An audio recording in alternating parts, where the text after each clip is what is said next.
Penolakan ratusan warga Bangka Selatan yang resah dengan kehadiran perusahaan hutan tanam industri HTI, PT Hutan Lestari Raya, berlanjut ke kantor DPRD Bangka Belitung. Menggunakan atribut penolakan, warga bersama Badan Eksekutif Mahasiswa Universitas Bangka Belitung menyampaikan aspirasi dan meminta agar izin perusahaan tersebut dicabut pemerintah. Pemberian izin HTI kepada PT Hutan Lestari Raya di Kabupaten Bangka Selatan seluas 31.000 hektar tersebut tak memberikan manfaat ekonomi bagi masyarakat. Adanya plang-plang HTI ini, ya, artinya telah membuat keresahan di masyarakat. Terkait perizinannya pun, ya jelas kami menolak. Kami mengharapkan Kementerian Kehutanan Indonesia untuk segera menindaklanjuti surat yang telah dikirim Ketua DPRD Bangka Belitung untuk mencabut izin HTI atau PT HLR ini secepat mungkin. Menanggapi aspirasi ribuan warga, DPRD Bangka Belitung mengeluarkan surat rekomendasi pencabutan izin HTI PT Hutan Lestari Raya di Bangka Selatan. Akan mengatakan secara fisik bahwa keberadaan HTI ini sangat membuat resah masyarakat Bangka Belitung. Maka ini hal ini sudah lama kita lakukan. Bahkan DPRD sudah membuat pansus dan mengusulkan ada 6 perusahaan yang dicabut. Tapi yang baru dicabut 1 perusahaan, berarti tinggal 5. Maka itu kami tidak akan pernah berhenti berjuang untuk mendukung rakyat karena ini merupakan tanah rakyat. Penolakan digelar setelah adanya pemasangan pelang HTI berlogo PT Hutan Lestari Raya di sejumlah kebun milik warga di kawasan hutan produksi yang telah dikelola warga secara turun-temurun. Dari Pangkal Pinang, Bangka Belitung, Wiwin Suseno, iNews melaporkan.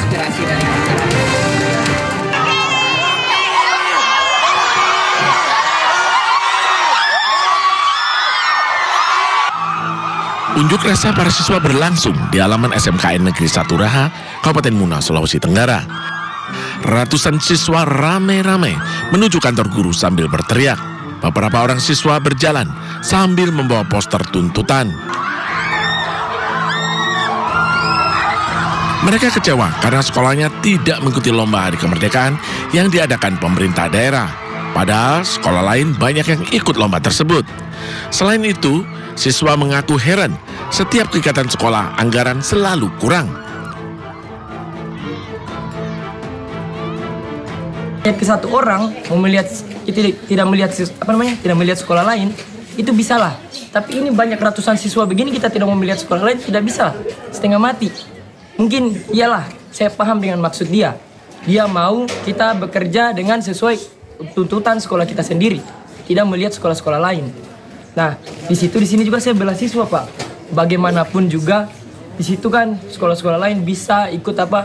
Iya, saya tahu tidak ada dia punya dana atau apa, tapi kan kenapa sekolah lain bisa kita?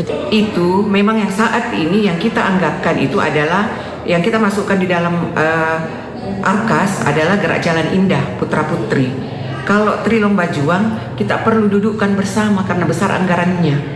Dan ini kan Pak, setiap tahun kami ikuti. Setiap tahun kami ikuti semua kegiatan 17-an dan memang anggarannya itu Pak tidak pernah di bawah 10 juta. Dan setiap kita pelaporan BOS itu selalu ditanya, kok besar sekali. Sementara setelah aksi demonstrasi selesai, pihak sekolah dimediasi kepolisian. Dalam kesempatan itu para siswa menyampaikan aspirasi mereka secara langsung dan sekolah menyatakan kesiapannya untuk mengikuti lomba. Dari Kabupaten Muna, Sulawesi Tenggara, Andi Eba, iNews melaporkan.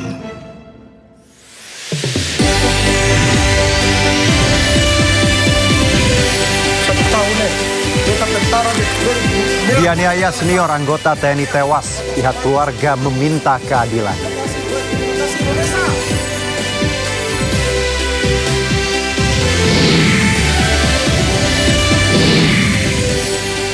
Bupati Pati Sudewo akhirnya membatalkan kebijakan kenaikan pajak bumi dan bangunan sebesar 250%. Menteri Keuangan Sri Mulyani mengakui kurangnya penghargaan terhadap profesi guru dan dosen.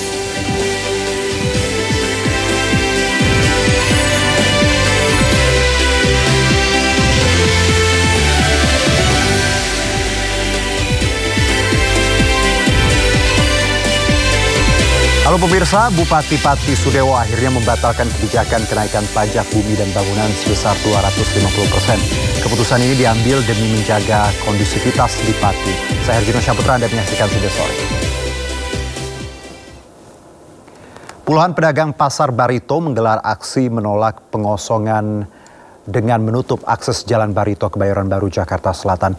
Para pedagang meminta pemerintah Provinsi Jakarta melindungi usaha kecil menengah sesuai amanat konstitusi. Katanya merdeka! Mana merdeka saat ini?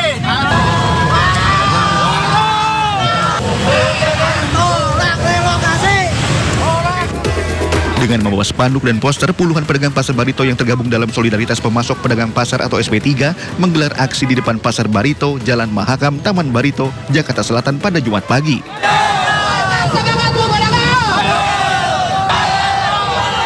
Mereka meminta Gubernur Jakarta membatalkan pengosongan, menghentikan segala bentuk intimidasi, dan menjadikan pasar rakyat sebagai tulang punggung ekonomi. Pedagang menilai pengosongan pasar yang direncanakan pemerintah kota merupakan penyingkiran sistematis atas ekonomi rakyat kecil.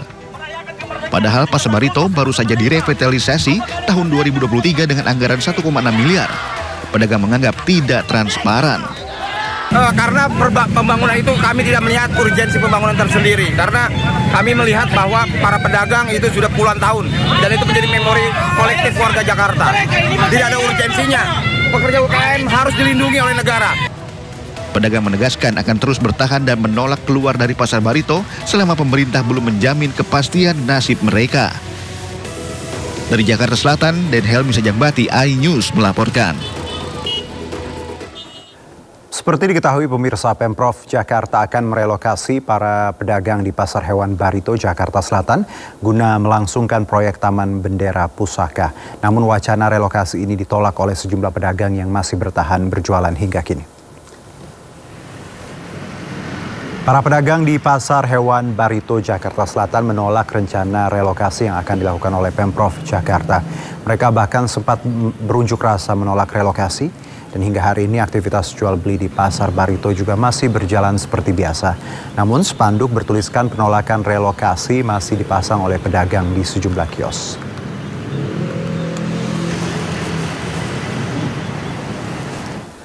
Tumpukan sampah yang berada di pinggir jalan Danau Cincin, Tanjung Priok, Jakarta Utara membuat resah warga dan pengguna jalan yang melintas.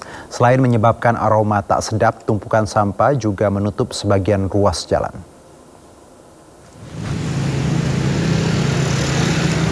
Inilah tumpukan sampah yang berserakan di jalan yang berada di dekat Danau Cincin, Papanggo, Tanjung Priok, Jakarta Utara, Sabtu pagi. Sampah ini berasal dari warga dan tukang sampah keliling yang membuangnya. Akibat ulah warga membuat separuh jalan dari arah Papanggo menuju Warakas tertutup sampah. Warga terpaksa membuang sampah di pinggir jalan karena tempat pembuangan sampah yang berada di pinggir Waduk Cincin sedang tidak beroperasi akibat adanya jalan. Walaupun sudah diberikan solusi tempat pembuangan sampah di lokasi lain, masih ada warga dan tukang sampah keliling yang bandel membuang sampah di pinggir jalan. Mereka beralasan karena lokasinya jauh. Gimana sih sampah bisa ada di pinggir jalan ini? Ya, sampah bisa ada di pinggir jalan ini karena nggak ada solusinya dari pihak proyek. Kenapa emang Bang? Ini tempat sebelumnya ada tempat buangan sampah atau seperti apa?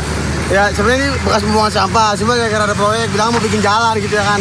Cuma dia bikin jalan cuma nggak ada solusinya. Jadinya sampahnya orang-orang pada buang di pinggir jalan gitu. Ya, kita buang sampah lebih gampang lah, lebih inilah gitu. Oke, jadi kalau kita nggak ada tempat sampah di sini kan kadang kita bayar, Pak. Bayar ya, bayar. Iya. 5.000, 10.000, 20.000. Seikhlasnya sih ke tukang sampah.